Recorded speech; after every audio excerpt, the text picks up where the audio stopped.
খুলনা প্রকৌশল ও প্রযুক্তি বিশ্ববিদ্যালয় ভিসির পদত্যাগ সহ ৬ দফা দাবি নিয়ে প্রধান উপদেষ্টার সঙ্গে দেখা করার জন্য ঢাকার উদ্দেশ্যে রওনা দিয়েছে ৮০ শিক্ষার্থী।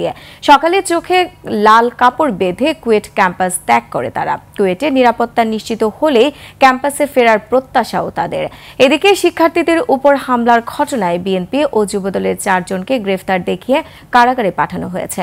দর্শক, খুলনা প্রতিনিধি আশরাফুল ইসলাম নূরের তথ্যচিত্রে ডেস্ক রিপোর্ট।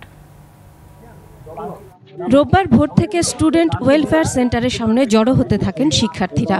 এ সময় ভিসির পদত্যাগ সহ ৬ দফা দাবি আদায় ও নিরাপত্তা নিশ্চিত না হওয়া পর্যন্ত ক্যাম্পাসে ফিরবেন না বলে ঘোষণা দেয় শিক্ষার্থীরা। ৫ দিন পরও অন্তর্বর্তীকালীন সরকারের প্রশাসন থেকে আমাদের কোনো প্রকার সাহায্য আসেনি, যোগাযোগ করেনি। আমাদের নিরস্ত্র শিক্ষার্থীদের উপর চাপাতি, রামদা, পিস্তল দিয়ে হামলা চালানো হয়েছে। আমরা আমাদের ক্যাম্পাসে সেফ ফিল করতেছি না, তাই আমরা আমাদের একত্রে হয়ে আমরা নিজেদের অর্থায়নে বাস জোগাড় করে আমরা আমাদের স্মারকলিপি নিয়ে প্রধান উপদেষ্টা বরাবর যাচ্ছি। প্রধান উপদেষ্টা সরকারি বাসভবন যমুনার উদ্দেশ্যে সকাল ৮টায় ৮০ জন শিক্ষার্থী রওনা দেয়। আমরা ২ ভাগ হয়ে নিজেরা ২টা বাস উঠে যাই। এদিকে হামলা ও পরবর্তী ঘটনা প্রসঙ্গে কুয়েট ভিসি জানান, শিক্ষার্থীদের সব ধরনের সহযোগিতা করে আসছেন তিনি। আমি নিজেও বুঝতে পারছি না যে কেন তারা এই কথাটা বলছে যে আমি অসহযোগিতা করেছি। ওরা যখন আমার কাছে ১:৪০ ওরাও আসেনি, তখন আমার নিচে লাঞ্চে যাচ্ছি, তখন থেকে শুরু করে আমি তো কন্টিনিউয়াসলি চেষ্টা করে যাচ্ছি বিভিন্ন দিকে। এখন এটা কোন দিক থেকে কোন দিকে কে কি করছে বা কিভাবে মন নিচ্ছে আমি কোনো কিছু বলতে পারবো না। মাঠের অলরাউন্ডার আমি, আর ঘরের অলরাউন্ডার টাইলক্স।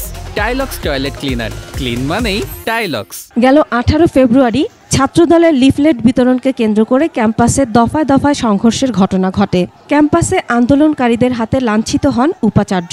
অসুস্থ ভিসিকে চিকিৎসাধীন অবস্থায় ২ দিন অবরুদ্ধ রেখে বিক্ষোভ কর্মসূচি থেকে ৬ দফা দাবি উপস্থাপন করে শিক্ষার্থীরা।